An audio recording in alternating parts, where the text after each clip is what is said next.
Jorus Mabiala, conteur, donc natif de Congo-Brazzaville, voilà le petit Congo, pas la RDC.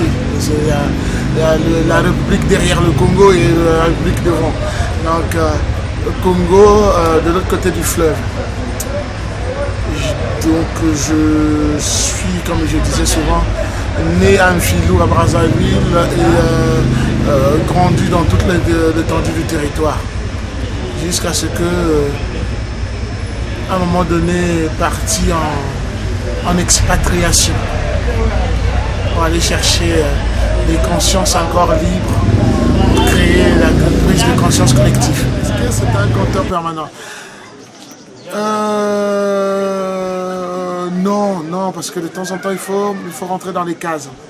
Des fois, je suis immigré, des fois, je suis migrant, des fois, je suis l'Africain pluriel, l'Africain panafricanisme, l'Africain panaf, des fois mari, des fois l'amant. Faut tout le temps en fait sortir parce que la peur est que la différence avec un comédien, ton public ou de tes amis arrive à se dissocier de ton métier. Mais chez un conteur, malheureusement tout ce que tu dis, pour eux c'est une vérité. Donc un peu la chance quand tu as beaucoup gêné ton ami ou des amis, ils disent toujours arrête de faire ton africain. Du coup ça diminue un peu l'intensité du mot. Ou il va dire ah voilà il va encore commencer, il va encore se la jouer. Ça veut dire que tu l'as blessé à la première phrase que tu avais dit. Et comme il ne sait pas, est-ce que c'est du lard ou du cochon, en fait ici on ne se dit pas. Ici on dit est-ce que c'est l'olive ou la tapenade. Non, de temps en temps, il est question de faire quelques caprices humaines pour ne pas jouer le sage permanent, le mec qui réfléchit en permanence. J'ai par exemple mes amis ici, ils ont du mal à dissocier le conteur et le frère habituel. La preuve, quand tout le monde me dit hey, tu es notre frère, je dis non, moi je préfère être votre beau-frère. Au moins le débat sera différent, quoi. Parce qu'en frère, on ne dit rien en fait. On se dit on s'aime, tout va bien, on peut haïr l'autre. La nuit du conte va bientôt commencer. J'ai confiance qu'on va réussir cette émission. Car nous sommes 10 ans en Afrique. Et en Afrique, quand quelqu'un prend la parole, on l'écoute. Parce qu'on dit chez moi, si tu sais ce que tu ne sais pas, tu sauras. Mais si tu ne sais pas ce que tu ne sais pas, tu ne sauras jamais. Il y a eu des éléphants sur ces montagnes. Après, on raconte aussi qu'il y eut un roi qui, pour une fois de la vie, avait quand même regardé vers l'Afrique noire. Demandez qui ira voir le roi. Parce qu'ils sont arrivés devant le roi. Les pauvres, ils tremblaient. Chez le roi. Oui, tout à fait.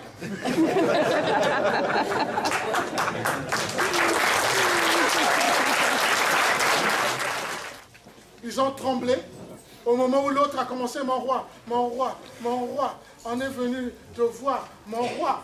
Les autres n'étaient plus là. L'autre, en voyant l'absence des autres, il se dit, vous savez, chez moi on dit, quand on a un problème avec un plus fort, on n'a que 2 solutions.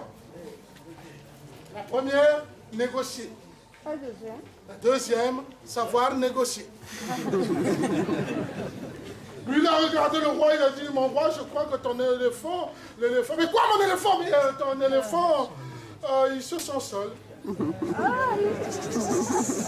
lui faudra un peu de compagnie. Et ils se sont retrouvés, ils ont dit quand même, non, on ne va pas laisser nos efforts être anéantis par un fâcheur, on ne sait même pas d'où il vient. La femme est partie voir le roi. Et le roi a vu la femme devant lui et il dit, mais madame, qu'est-ce qui se passe? Elle dit, mais mon roi, il y a un problème. Mais quoi, ça un problème? Oui, ton éléphant. Nos cultures, nos efforts sont effacés. Et quand ils rentrent, ils ne mangent pas pour un, ils mangent pour 4. Mais quand même, ce n'est pas un éléphant qui dépassera de succès à notre roi. Aujourd'hui au village, tout le monde ne parle que d'éléphant. Tout le monde a oublié que nous avons un roi. Alors, mon roi, vous acceptez qu'aujourd'hui, qu'on puisse plus adorer un éléphant que vous, notre roi? Et le roi a dit à la femme, rentrez, madame. Et l'éléphant, je m'en occupe. Comme tous les rois, ils n'aiment pas la concurrence. L'éléphant, jusqu'à aujourd'hui, on n'en parle plus. Est-ce que quelqu'un a un guitare? Ils sont fous. D'accord. Non, mais moi, ce que je veux. Mais ce que je veux.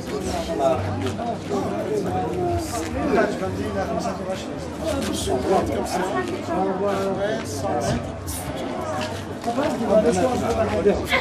Mais oui, le problème il est là, c'est que pendant longtemps, j'ai passé au moins 15 ans en train de retraduire mon conte traditionnel en français. Comment trouver le vrai mot. Et chance qu'un jour, quand on m'a dit que la France qui avait besoin de moi, je me suis rendu compte donc la France avait besoin de ma façon de penser. Pas réfléchir à l'occidental pour faire l'Africain derrière. Non, c'est l'Africain qui vient participer à une francophonie.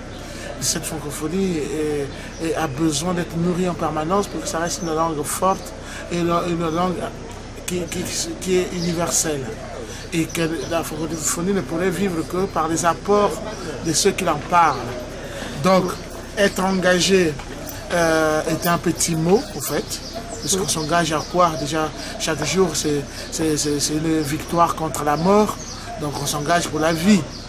Et je n'en fais pas, mais mon travail artistique n'est pas un tribunal pour les autorités choisies par les autres.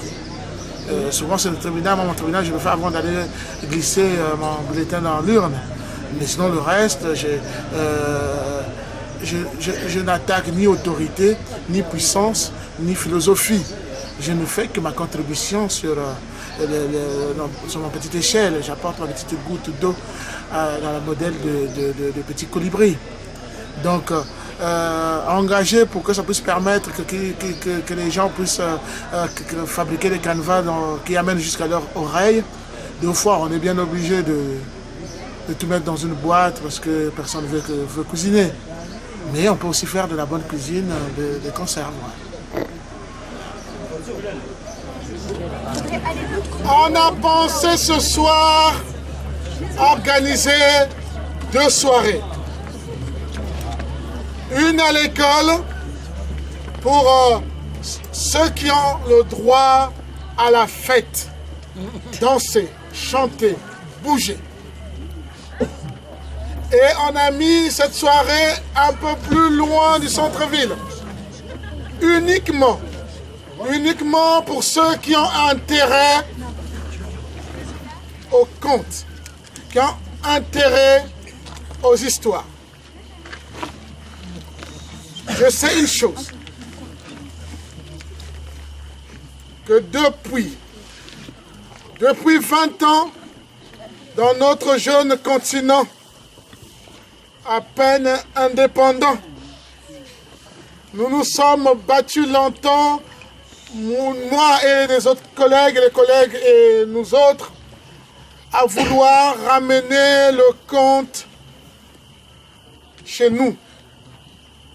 Que les gens puissent s'asseoir et puissent accepter d'écouter un autre lui raconter nos histoires. Ça n'était pas facile.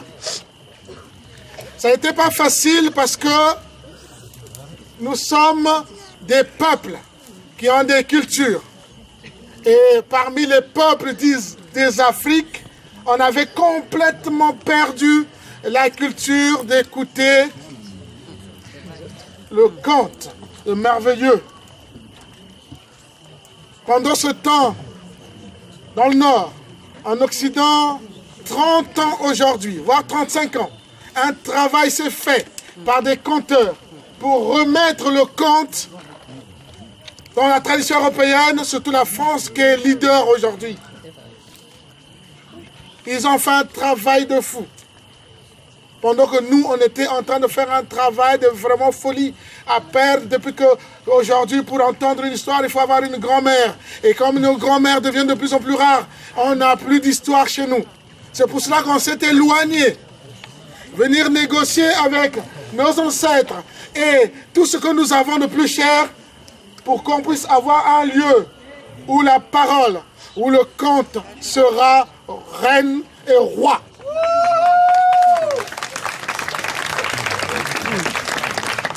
Vous allez entendre le conte ce soir, mais du conte vous en aurez. Avec nos faiblesses, avec nos efficacités, avec nos qualités, que celui ou celle, même si je sais qu'il est contre ce continent et qu'il passe son temps à vouloir empêcher ceux qui veulent le faire bouger, je vous en supplie, quand vous sentirez que la fatigue commence à embêter votre conscience, levez-vous comme un digne citoyen, prenez tout ce que vous avez de plus cher sur vous et allez dormir chez vous.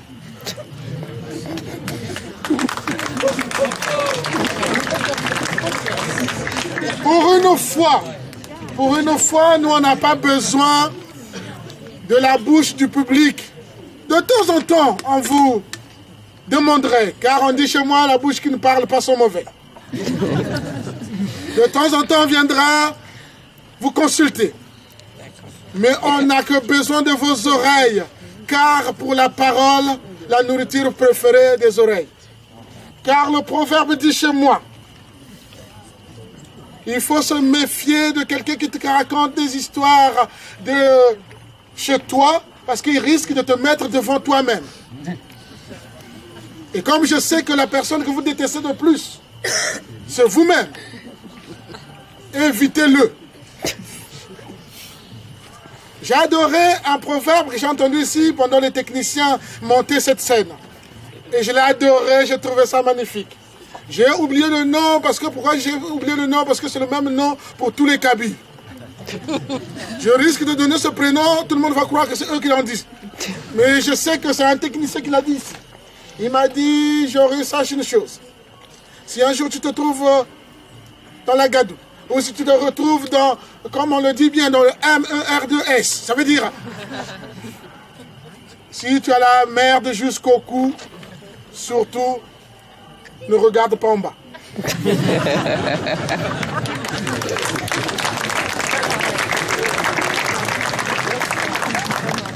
On va avoir du compte.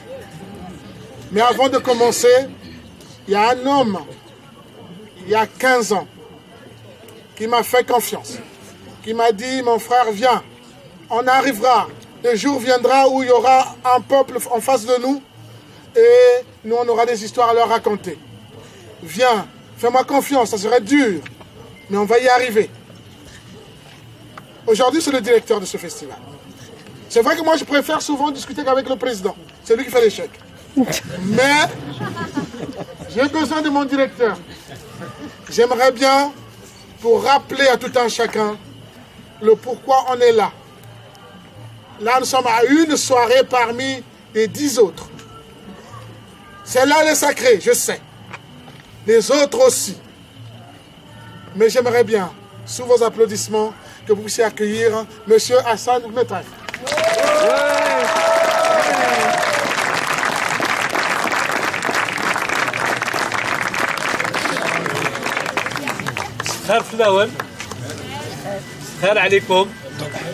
Bonsoir chers amis. Effectivement en 2004 on a lancé cette aventure et elle dure encore. Grâce à vous tous bien sûr, qui avez cru en nous. Quand on parle de Racontar, pour ceux qui ne connaissent pas, ils croient que c'est un festival du conte.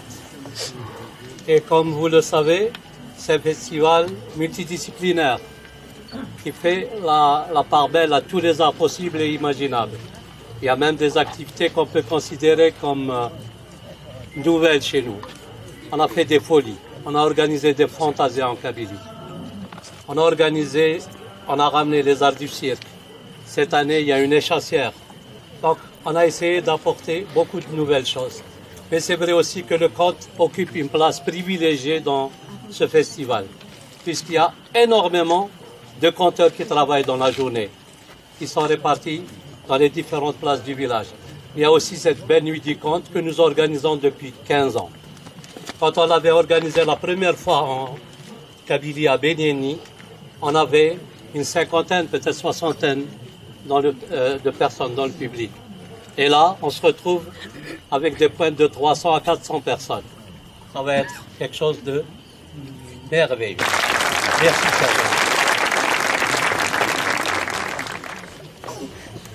L'autre dit, pourquoi tu me regardes? J'ai dit moi. L'autre qui a répondu, mais pourquoi tu dis ça? Il dit, mais parce que tu me regardes. Et comment tu as su? Parce que tu me regardes. Il dit, mais oui. Comment tu as su que je te regarde si toi tu ne me regardes pas? Dialogue africain. Chez moi, quand un conteur prend la parole, le public doit être là, suivre surtout, oui, les os, mais aussi les veines qui ramènent ce son jusqu'à son cerveau et son cœur, qui alimentent tout le corps pour que et le public et le conteur fassent corps. Pour cela, tous les conteurs qui passeront ici vous dira chez lui, chez l'autre, chacun a sa tradition et c'est ça qui fait la fierté de la parole donnée. C'est vrai qu'on dit que celui qui n'a pas d'ancêtre n'a pas de parole. Mais on dit aussi que l'héritage, on peut aussi le choisir. Donc moi le conteur, si je vous dis, j'aimerais un bien sec, un bien fort, un bien quoi. Est-ce que vous êtes prêts à donner ce bien qui va faire démarrer les hostilités de la paix? Donc,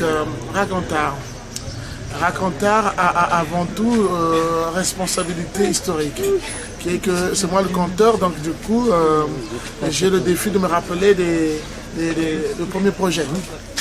Même si je ne suis pas contre que ce que tout le monde appelle la croissance, ni du fameux développement. Mais je suis garant de rappeler à tout un chacun les fondements de ce qu'ils avaient dit eux-mêmes à l'époque quand ils m'ont fait venir. Et après, de leur rappeler que chaque chose crée une réaction. Mais la réaction n'est que le résultat ou le ressenti du projet principal. Même si à un moment donné, ils commencent à faire de la réaction le projet. Mais non, c'est la réaction, de l'engouement qui se crée autour est basé sur le projet. Donc le projet au départ était pour comment retrouver un périmètre là où il y a un peuple pour en faire une philosophie continentale. Pour dire aussi que le continent pourrait être universel par ses arts et les autochtones pourraient montrer aux invités le fondement du projet. Bon, succès, c'est vrai, 14 ans, c'est fou. Seuls les artistes en Afrique qui paniquent au bout de 14 ans d'un projet artistique. Et pourtant, on voit bien que même nos chefs politiques, ils peuvent rester au pouvoir à 50 ans, ils ne sont pas paniqués du tout. Donc, quelque part, quand même, ils ne vont pas aussi nous faire des leçons là-dessus. Donc, c'est à nous de rester constants. Et de continuer à dire que nous sommes en train de créer l'impossible, qui veut dire faire regrouper les consciences pour arriver à cette utopie qui est que la prise de conscience collective pourrait être possible. J'adore quand des gens sont mous et ils oublient qu'ils sont en train de défendre tout un continent. Nous sommes à la porte d'Afrique. Oh, sanguna, waka waka. Oh, sanguna, nous sommes de l'Afrique. Ça ne fait que commencer. Le but, je voudrais voir derrière ces montagnes le soleil se lever. Je suis un Africain qui croit. On parle d'un seul homme.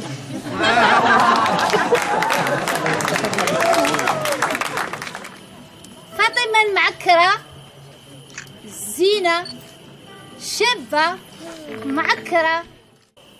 Voir le voir. Et celui qui a vu le voir peut se taire et s'entendre parler. Et dans mon village, il y a Jeannette. Jeannette, elle est belle comme Jamila. شنو العصا كذا ماركنتي اتوثايا ما تسوغي مانيو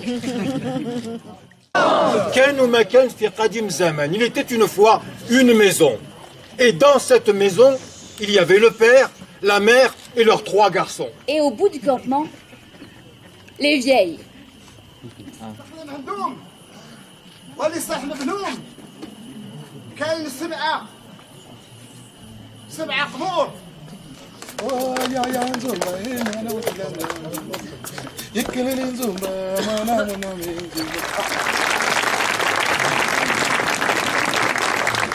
Est-ce qu'il y a ceux qui n'ont rien compris? Est-ce qu'il y a ceux qui ont compris? Que ceux qui ont compris vont expliquer à ceux qui n'ont pas compris.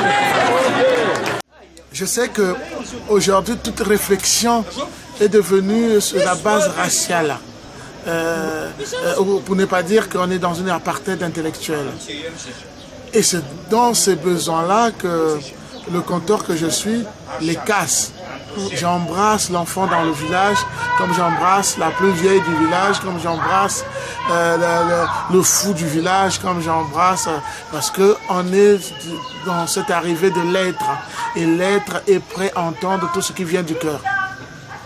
Et que le conteur sait bien qu'il a une arme dans ses mains et c'est vachement dangereux. Et quand j'ai réglé mon arme pour que ça puisse donner des confettis et non des plombs, c'est prêt pour l'écoute de tout un chacun. Un homme était assis au bord d'une rivière.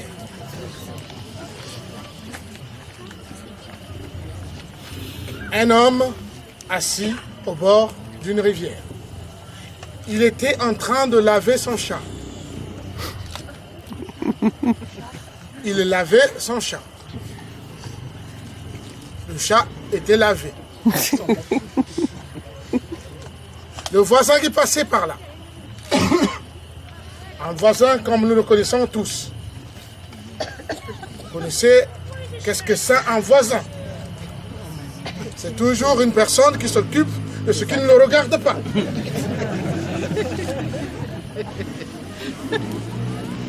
Le voisin a regardé l'homme en train de laver son chat et il lui a dit, mais on ne lave pas un chat. Si tu laves ton chat, il va mourir. Celui qui lavait le chat l'a répondu, depuis quand la propriété a tué quelqu'un? Le voisin avait bien compris que l'autre continuera toujours à laver son chat. Vous savez, on dit chez moi, si tu parles à quelqu'un et que la personne ne t'écoute pas, tais-toi. Écoute la personne, tu sauras pourquoi il ne t'écoutait pas. Le voisin s'est retourné et il a continué son chemin.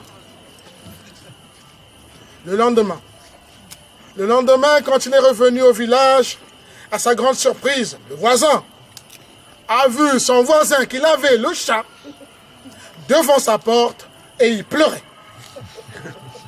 Il pleurait tellement, il pleurait vraiment, que ses larmes se sont mélangées avec sa morve. Quand ça arrivait à sa bave, ça faisait des bulles. D'où on dit, il pleurait sa race.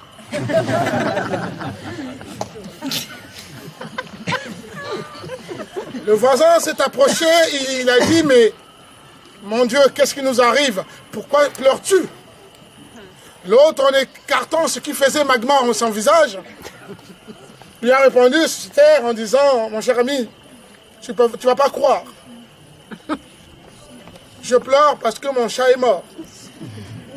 Vous savez qu'un voisin n'aime pas avoir raison. Quand il a raison, il crie au lieu de parler fort. Il dit, je te l'avais dit. Qu'on ne lave pas un chat. Et toi, tu as lavé ton chat. Et bien maintenant, tu as vu qu'il est mort. À sa grande surprise, de voir le voisin qui faisait ça. C'est pas en le lavant qu'il est mort. C'est en le saurant.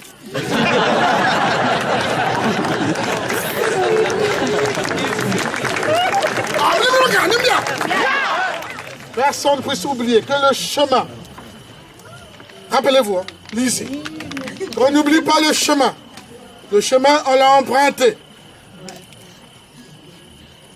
jusqu'au bout des collines. Garde à celui qui va voir en bas. Et du coup, on a fini ici pour cet avenir qui est dit, ce chemin d'avenir est devant nous. On lui avait dit, il faut marcher devant. Surtout, il ne faut jamais reculer. Mais là, il y a un trou. Une fosse juste devant lui. Il s'est dit quand même, nos ancêtres les Gaulois disaient, il faut reculer pour mieux sauter. Il a reculé. Et comme il est africain, il a ajouté un peu de lui. Il a encore plus reculé. Le problème, c'est que quand il est arrivé pour sauter, il est tombé dans le trou. Chance. Un rocher l'a retenu. C'est un Africain. Dur labeur, dur vie, tout est dur. Il s'est retenu. Mais là, les muscles, ça donnait plus. Ben oui. Il savait que si ces muscles-là ne fonctionnent plus, comme disaient nos ancêtres, les Gaulois. C'est vous qui l'avez dit. Qu'il n'y a pas que ces muscles-là, que le cerveau aussi est un muscle. Mais comme vous le savez tous, beaucoup d'Africains croient que ça se muscle avec une télécommande. Alors, à force de se retenir, il a fini par appeler à l'aide. Il y a quelqu'un, d'abord doucement, par fierté africaine. Après, il a dit un peu plus fort. Il y a quelqu'un. Toujours ce silence, vous savez, ce silence comme ce silence de la Banque mondiale, on ne sait jamais, c'est quand il paye. Eh, je vous ai dit, il faut partir à la fin d'une histoire. Mais c'est très kabyle, hein.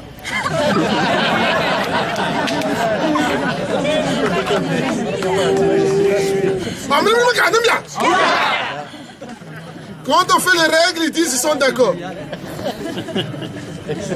30 secondes après, ils disent on était d'accord il y a 30 secondes.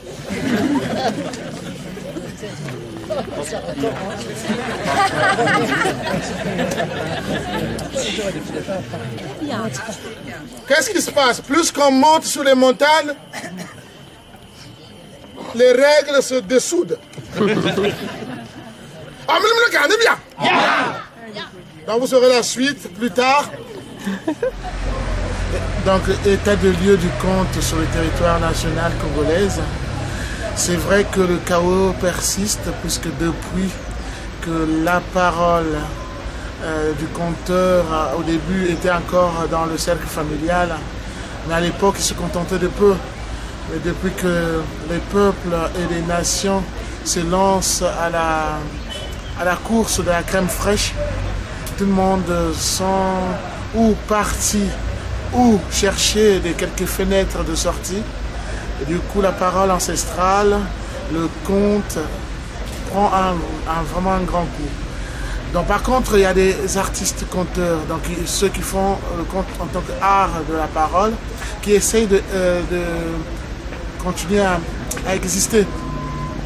Il y en a un de ces jeunes qui le fait sur plusieurs raisons. Les autres parce que simplement Salvador donne la parole en public. Les autres parce que simplement il y avait une histoire dans la famille qu'il avait plu et qu'il voudrait partager. les autres parce que ça lui permet, c'est plus facile d'exiler en se disant artiste et surtout de la parole, vu que dans les autres coins du monde, ils en ont besoin. Mais sur le territoire même, il y a la majorité des festivals, des contes dans les différents pays. Les natifs du pays sont minoritaires. Ça donne vraiment l'architecture même de la situation du conte dans le continent. C'est vrai que si tu veux voir des conteurs africains, c'est très simple. Va à la place de Paris. Oui, donc du coup, il y a tout un travail en fait, qui s'impose si c'est vrai que je voudrais vieillir avec ce métier-là. Il est question que je puisse faire ce que les anciens devaient faire. Mais le combat est terrible parce que qui au pays, déjà l'espace est un grand problème pour la vie de tous les jours. Donc ils ne comprennent pas pourquoi je réquisitionne tout un bâtiment pour mettre des manuscrits et des livres pour dire que ça serait à la maison où tout un chacun qui veut réfléchir et travailler sur l'oralité aura la place. Donc deux fois quand je pars, je reviens, je trouve un lit au milieu, quoi, parce que la nièce vient d'avoir un bébé ou le cousin est de passage et ne trouve pas comment les livres peuvent avoir une maison et pas les humains qui sont dans le coin. Au mieux on y fait avec. Parce que la question est que celui qui a compris essaie de garder pour arriver peut-être avec le temps convaincre les autres.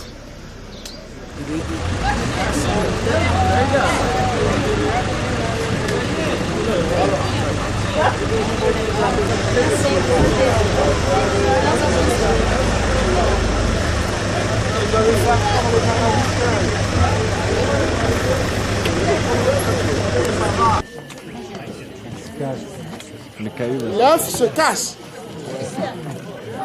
Maintenant, si un caillou tombe sur un œuf, l'œuf se casse. C'est comme une culture. Si tout le monde essaie de venir apporter secours et puissance et force à une culture, mais qui n'a une résistance que comme un œuf, vous voyez la suite. Il y a une bande de femmes, comme on les appelle, des Amazones de la culture africaine, qui se trouvent au périphérique de l'Afrique, juste au bord de la Méditerranée, compatibles sur les îles, dans l'Euro-Méditerranée. Et de temps en temps, par comment je peux appeler ça, mon nègre attitude, de vouloir amener les Africains d'abord dans le continent qui prennent l'ancrage pour mieux l'expliquer à l'étranger. Il y a un festival aujourd'hui qui est unique, un festival qui est unique à 100% compte dans le continent. C'est vrai que c'est encore un festival des galéreurs, ils ne sont pas capables de payer même les autochtones. Mais c'est normal. Ils savent bien que s'ils se mettent à aller chercher des moyens pour payer les artistes, ils risquent de redevenir comme les autres festivals, être dépendants en permanence. Or, ils peuvent être dépendants pour loger et nourrir ces armées de la conscience. Mais quand ils arrivent, ils savent que le seul échange qui est là, c'est faire exister l'art du conte, donner la possibilité à la jeunesse africaine d'avoir des éléments de comparaison, donner la possibilité à la jeunesse africaine de se dire que c'est possible, et en plus confirmer à quel point que si c'est les femmes qu'ils portent, ils les portent parce qu'ils savent qu'ils peuvent faire confiance dignement à ces mecs. Du coup, on a cette Afrique plurielle où la femme africaine intellectuelle prend sa place. Prend sa place sur un terroir de l'oralité qui donne la possibilité que la parole conteuse devienne un art en part entière et qui représente la fierté de l'oralité africaine malgré toutes les lettres de noblesse qu'on nous donne ailleurs et qui n'existent pas dans le continent même. Donc ce festival, c'est le festival du Petit Lecteur, c'est le seul festival qui n'a pas de nom en fait. C'est un festival qui n'a pas de nom, il s'appelle simplement Festival du Conte. Festival de conte à Oran, mais maintenant ils commencent à se rendre compte que après ça sera un festival de conte d'Algérie parce qu'il faut que ça aille partout. Oran n'est que là où ça a commencé. Après, il faut que ça aille partout. Après, il faut que ce concept qui existe comme ce de racontard puisse être présenté dans les autres pays du monde, ou des pays d'Afrique. Parce qu'il y a déjà quelque chose qui marche, pourquoi ne pas le profiter?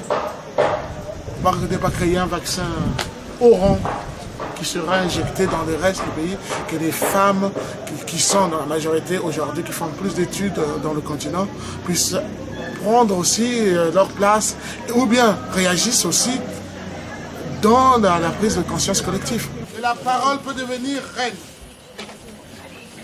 Vous choisirez, est-ce que pour ce petit jour, cette petite nuit, vous ne pouvez pas la sacrifier de votre semaine? C'est à vous de choisir.